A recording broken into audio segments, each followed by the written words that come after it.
welcome on Darren Rovell, a sports business analyst, an Emmy Award winner, and one of the youngest on-air hires that ESPN has ever had. He worked at CNBC and is now the senior executive producer at the Action Network. Darren, thank you for joining the Just Baseball Show. How you doing? Peter, how are you? Doing amazing. And we met at a Loop event, and we had to just have you on because I was floored by your collection. I couldn't even really respond to you because you just kept pulling out pieces of history. You kind of did have your mouth aghast a little bit. I mean, even when you were showing us some of these tickets at the beginning, how do you respond to some of these pieces of history? And so I can't stop thinking about it. But it wasn't just vintage baseball cards, and that's why I was so floored. It was tickets. So first question for you, you've transitioned kind of over to tickets. Talk to us about that instead of the vintage baseball cards. So for my whole life, I've been a niche guy. In fifth grade, when everyone was collecting stickers, even the guys at the time, not my fault, I'm just telling you what it is. I collected fuzzy armadillos, and I had 750 of them, like a serial killer. I'd be like, how do you like my fuzzy armadillos? And the reason why is because I tried to own the entire population of fuzzy armadillos. And if you want to trade me for something, I don't know, but whatever. I've always been a niche guy. I've been a sports business journalist. I've always done kind of niche collecting. So I'm comfortable when there's less liquidity, right? Baseball cards, what did this sell for yesterday? Oh, I could turn it into cash for this today. I felt comfortable in markets where there's less liquidity, where there's fewer people collecting it, but also where I have an arbitrage situation. So 3 years ago, really, I found out that PSA was grading tickets. They, of course, grade cards. I said to myself, card companies come up with false scarcity. Tickets are really scarce because there has never been any place to hold them.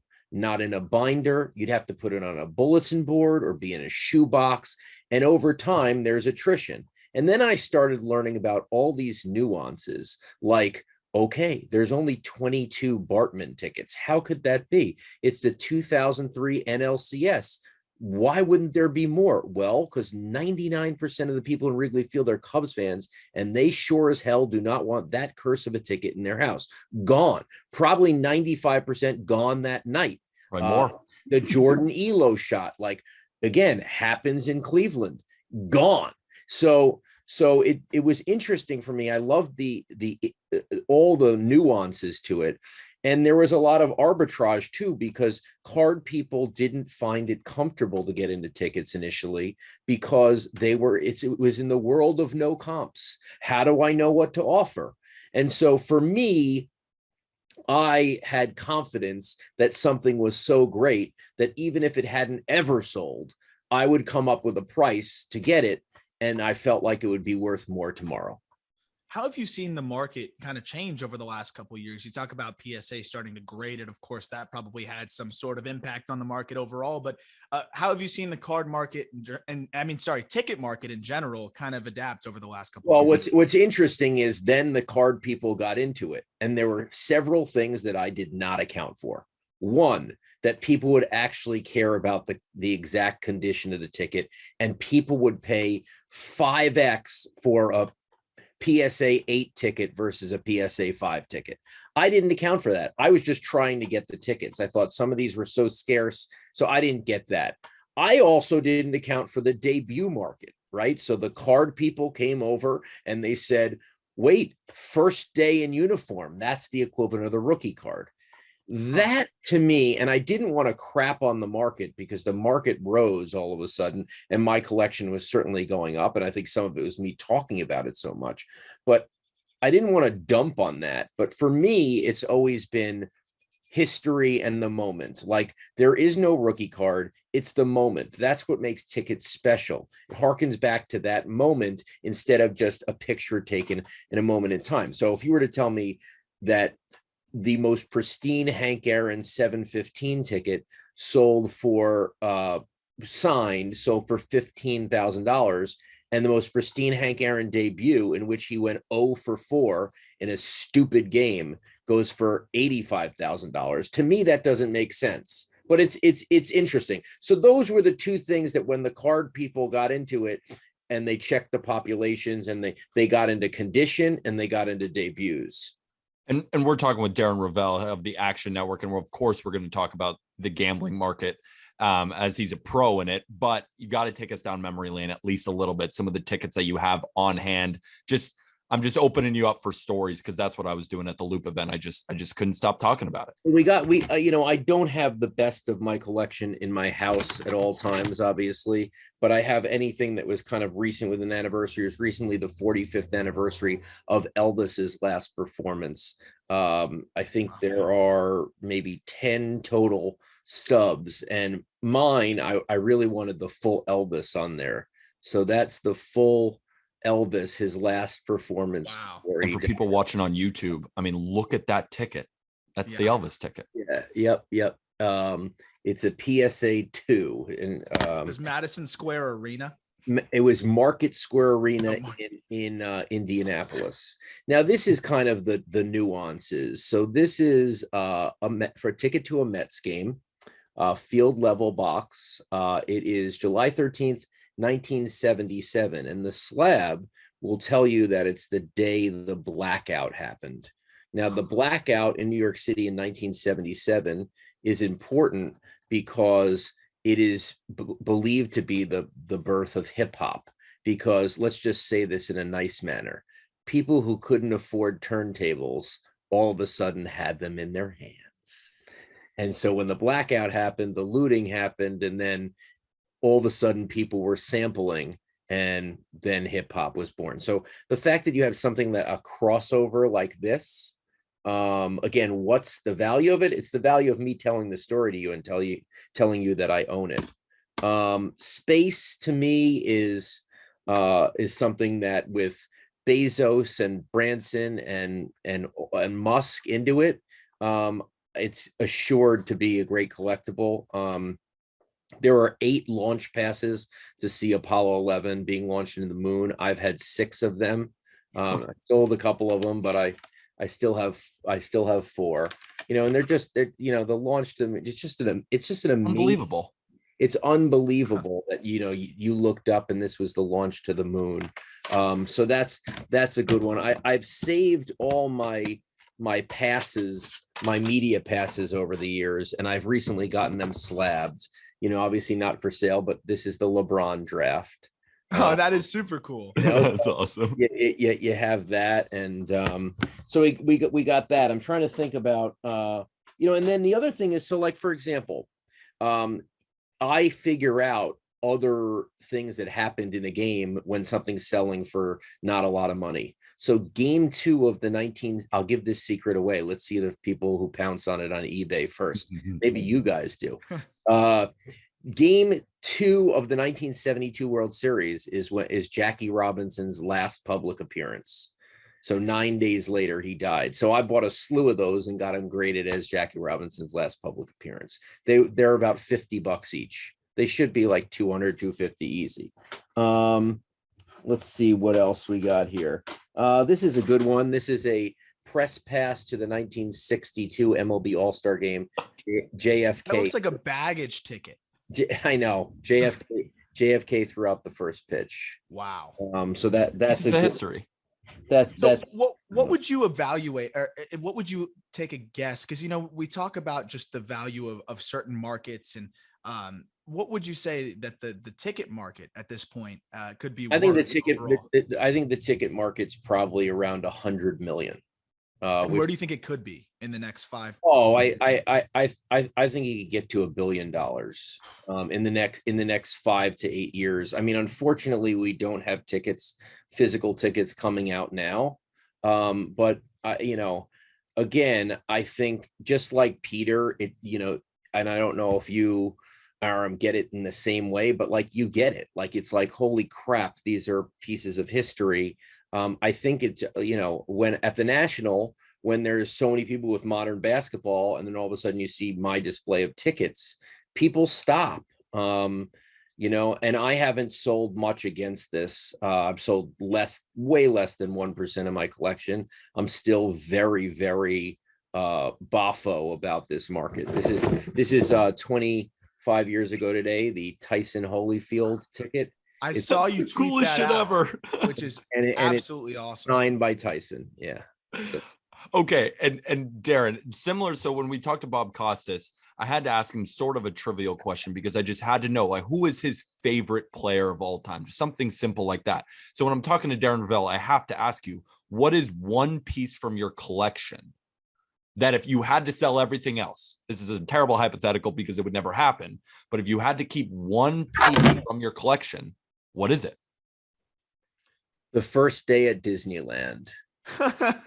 He had it ready to go. He's throwing up the first. Yeah, July. Is it July 17th, 1955? Yes, and on the back it has my birthday. Minus the 55 part. Yeah, July 17th, 97. That's a little bit after. Is that the whole map of Disneyland? It's the map of Disneyland and the route that the ABC TV was going to show. Wow. You have to tell us why the Disneyland piece. I mean, I just think it's so mind-blowing. First of all, it's pristine. Yeah, that thing is perfect. It comes from the estate of Hamilton Lusk, who is Walt Disney's chief cartoonist. So it's like, you know, it's just so ridiculous. You know, that's just one of them. I think, you know, there's a bunch that I love. And it gets, sometimes it's funny, you know. Let's see which he's just going through his cabinet, taking out pieces of history right now. Yeah. Which is unbelievable part. Like, obviously I use my access. So this was after before Aram was born. So this is the Kerry Strug vault from the 96 Olympics when she landed on one leg, you know, and so I used my contacts to get Kerry to sign that. Yeah, I mean, they're all good. Listen, one ticket that's more available than I ever thought is Disco Demolition Night. For some reason, a lot of tickets were kept from that night. Maybe because everyone knew that was going to be remembered for a little bit. Right? I guess. I mean, that was a crazy situation. I just got this one recently. This is the night that Osama bin Laden died. It got killed, and I'm going to have it signed at the National by Robert O'Neill, the guy who killed him. So when Arm and I, for anyone watching on YouTube, our mouths are just wide open. It's unbelievable. Okay, how do you get in touch with the guy who killed Osama bin Laden? He's out there. He's on like a major autograph tour. Like no, I swear to God, it seems like it would be against policy or something like that. But he is out there. He's signed at the National.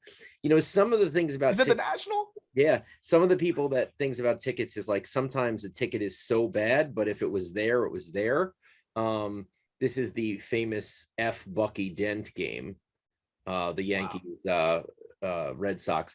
You know, one of the things that I also didn't account for is people love full tickets. And I think that's the card person in them. Full tickets are important. The issue for full tickets for me, like, so Secretariat winning the Belmont, I own one of two tickets. And it was the most amazing. That's the place I would have. That's just such a low key drop. I own one of the tickets. I would have wanted to be at that event. And the fact that mine is ripped off in the corner and the person went to see it with their own two eyes is much more important than if that was full. Yeah. Huh. So that's another part of the market. I mean, there's just great intricacies in the market.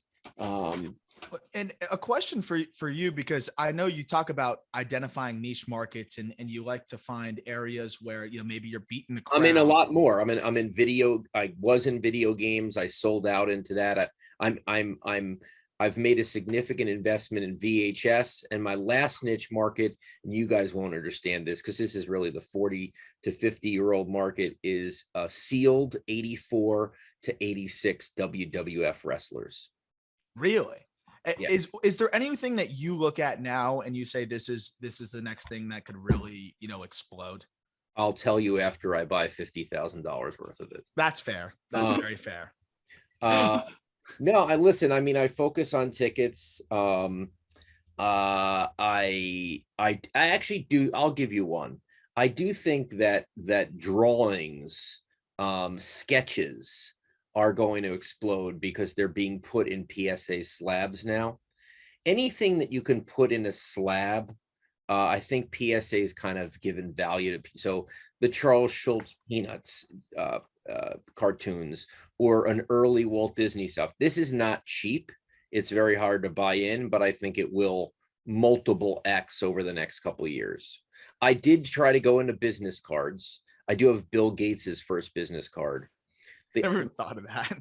Pro- That makes sense. the problem is that they're very easy to copy and the authenticity is hard. And so you have to think about that. I did delve into sealed iPhone ones. That was something I looked into.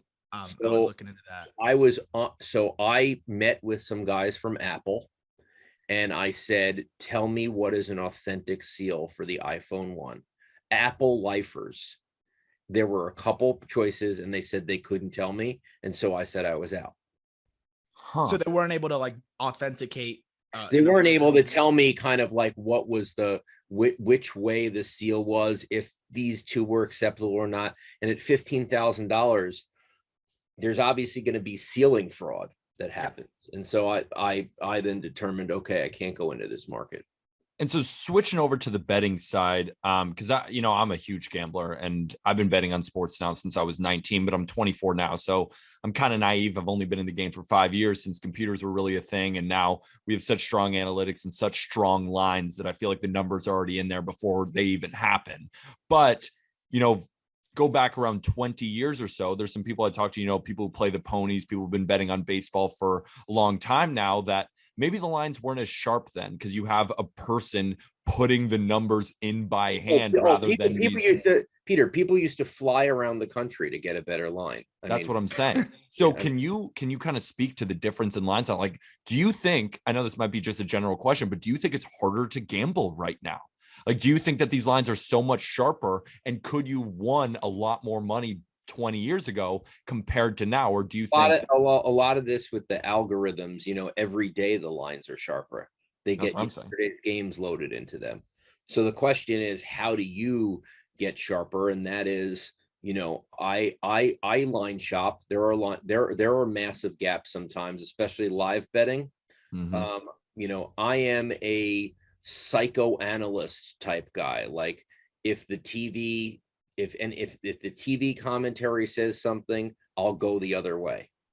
So I think again, this is kind of a niche thing. One of the things I specialize, I would tell everyone that just like you don't specialize in every sport, you should specialize in one thing in gambling. What are you good at?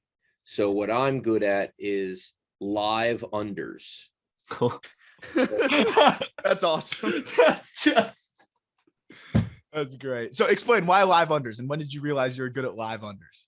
Well, so first of all, in the algorithm puts in the expected better psychology, and more people go with the overs because it's more fun. Mm-hmm.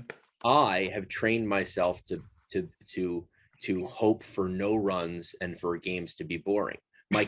My kids know this. They say, daddy's rooting for a horrible game again. Right? Because I am. And so if you think every day the computer model gets smarter, what is it assuming? And it is assuming, and this is a very small edge, but it's assuming that the bettor wants to have fun and let's get some runs here. So my specialty is to try to do unders. Now, another thing I do is to beat the algorithm. You do not have to accept what is in there. So let's say it's Yankees, Astros, and it's 3-0 Astros, and the live under is 5.5, and it's the 6th inning. I usually do not take a total at that point that the book is offering. I see if I can get an alternate total that could give me 6.5 or 7. Obviously, it will be like -200 odds, but I'll have a so much better chance of winning. So I'm paying more for. So what I would also say as a piece of advice is there's now all these alt totals. Don't be scared to go back a little bit more and be a little bit more comfortable.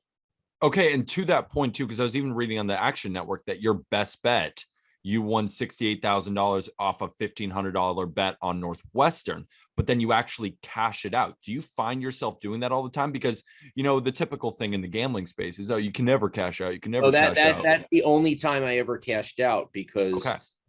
I mean, it was just I had the year before Northwestern was like 3-8.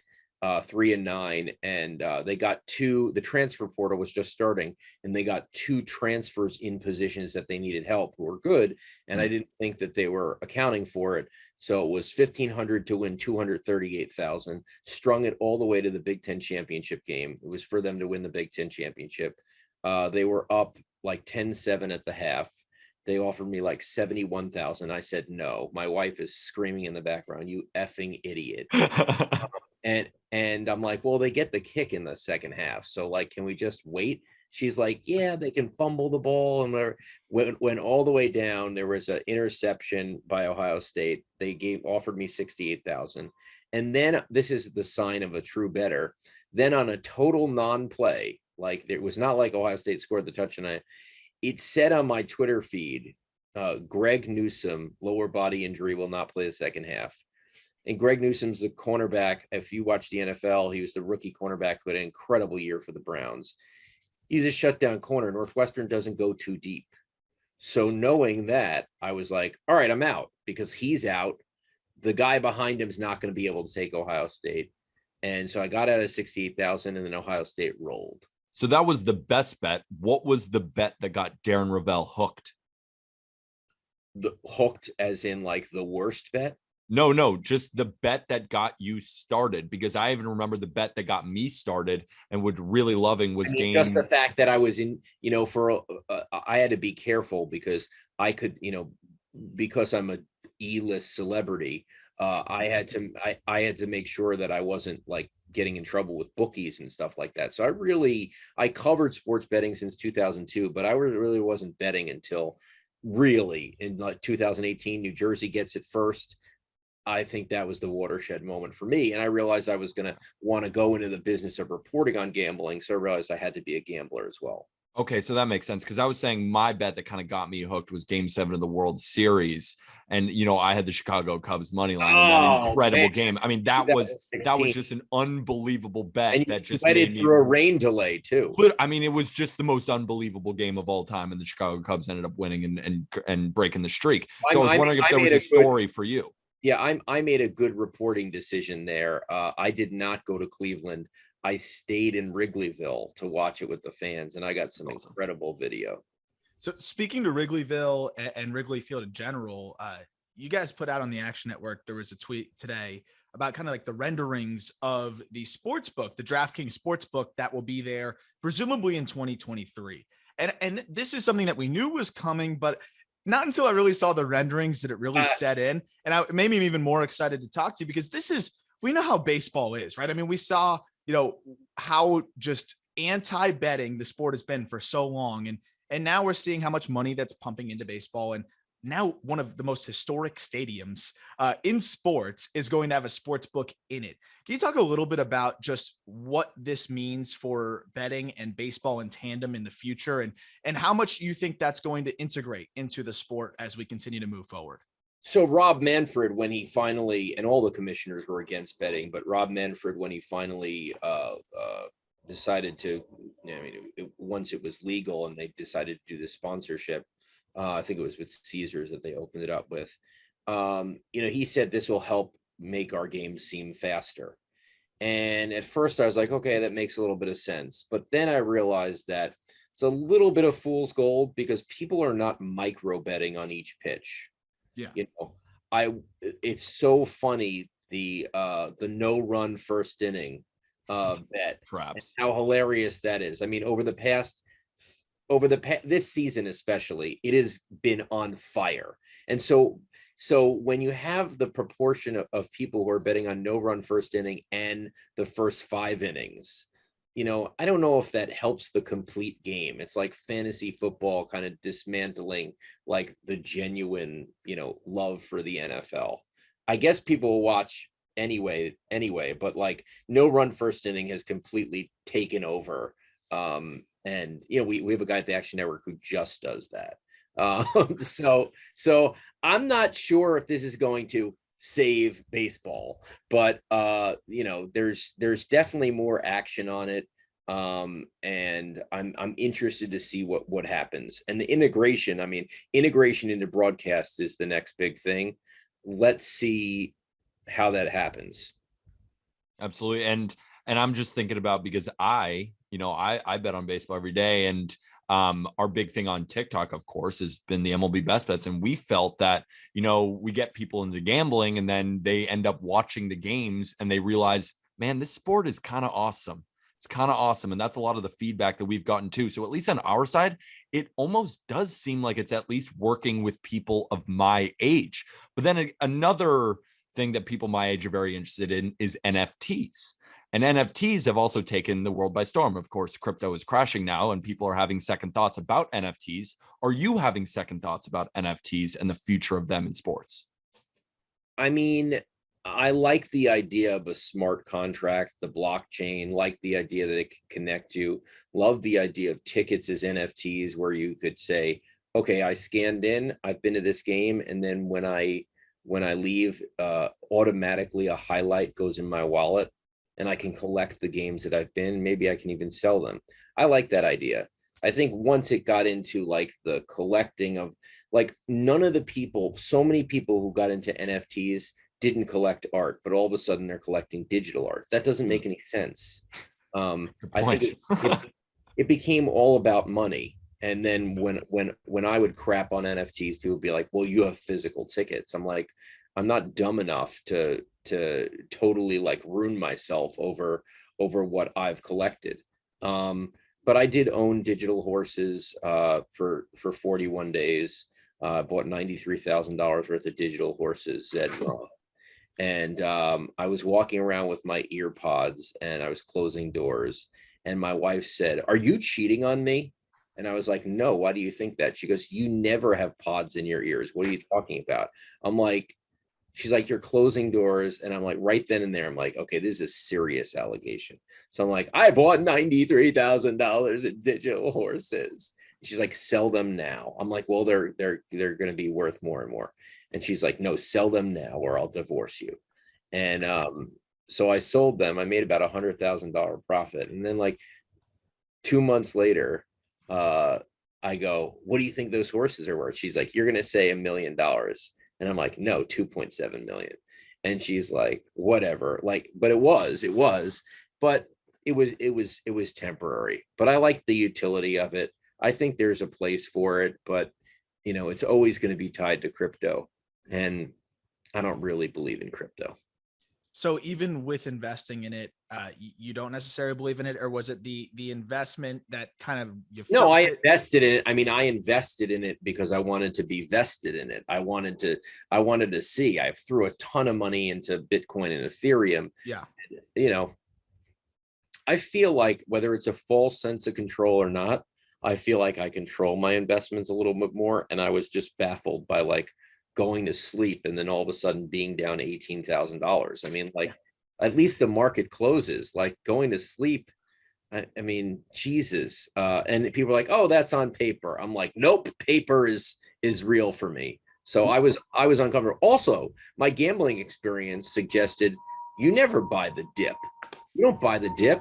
If I have an under and I'm about to lose it, I don't say, ooh, the odds are better if I throw in more money. So I'm going to throw in more money. That's what the buying of the dip is. The best bettors know when they lost and they move on. And that's how they make money. And so if you're buying the dip, that's totally against everything I know as a live bettor. It's absolutely true. I say it all the time. Don't chase your losses. No. Don't chase your losses. But I do have to ask you too, not the worst investment you ever made in terms of a dollar amount, but was there just an investment that you think about now, still to this day, where you think to yourself, why in the world did I do that? Because I do that all the time with some bets and some investments I have. Well, the biggest learning experience for me, I still made money, but I miscalculated. So some of my investment thesis is based on anniversaries. So I bought a New York Times signed by the three moon men, the Apollo 11 New York Times on the 49th anniversary, hoping to flip it for the 50th. And it was like $27,000. It was an expensive newspaper. And I had a plan, and at the end of the day, I got greedy. And instead of going to Christie's, which had this great auction the week of the moon landing, and they got crazy prices, I'm like, I don't want to give 15% to Christie's. I tried to do it myself, and I didn't hit the anniversary. And it was like a week and a half later, and the prices were down like 60%. So I didn't lose, but I did lose in the fact that I made a mistake thinking that I could sell this myself. And so, I think that's just been a general business thing for me. 100% of zero is zero. If you can get a bigger number and give away to other people, then go do it. And so that's been more than a collecting lesson for me. It's kind of been a life lesson. Circling back to the sports book and baseball thing, one last question I wanted to ask you there, and probably the last one for me, is just seeing that we're seeing the sports book in Wrigley, we're seeing the Nationals, with BetMGM.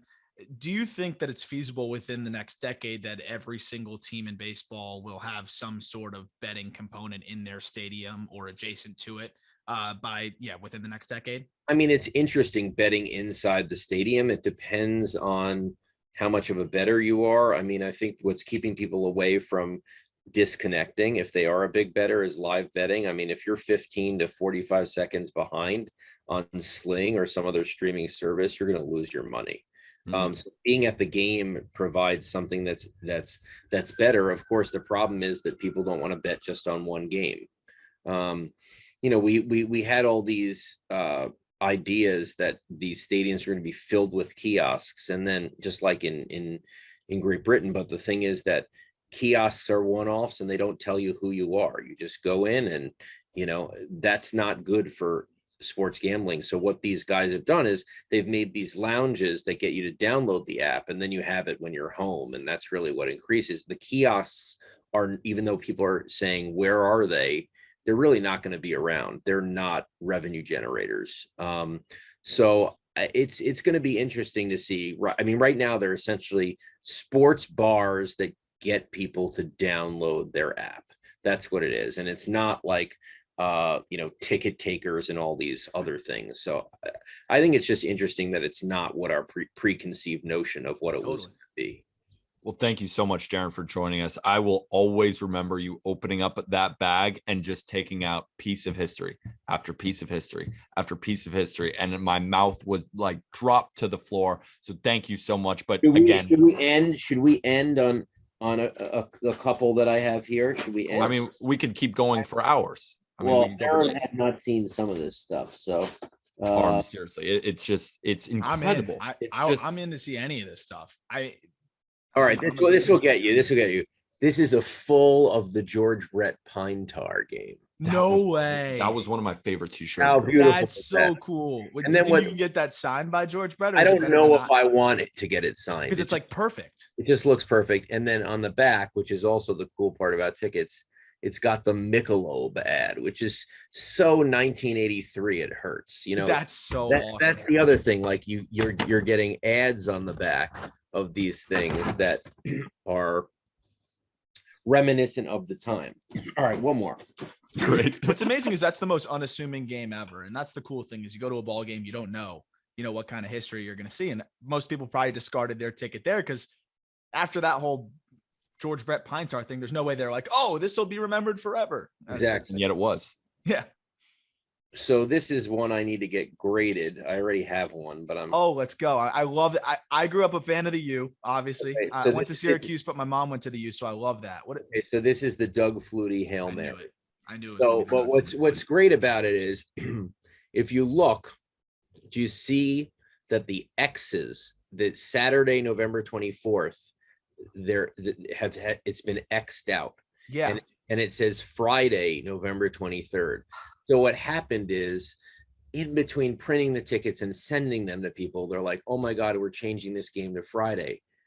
Yes, people read newspapers, but we don't want people showing up on Saturday. So some poor person in the Miami athletic department office had to, with 50,000 tickets, had to X out the 24th and type the 23rd.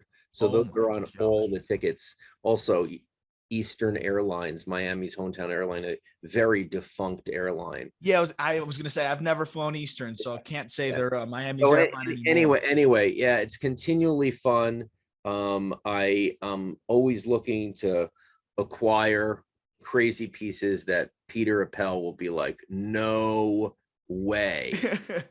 Hey, you keep coming on the Just Baseball show and you keep showing us. I'm going to keep giving you the same reaction because it's a genuine reaction, because it's just incredible. And I just appreciate this history.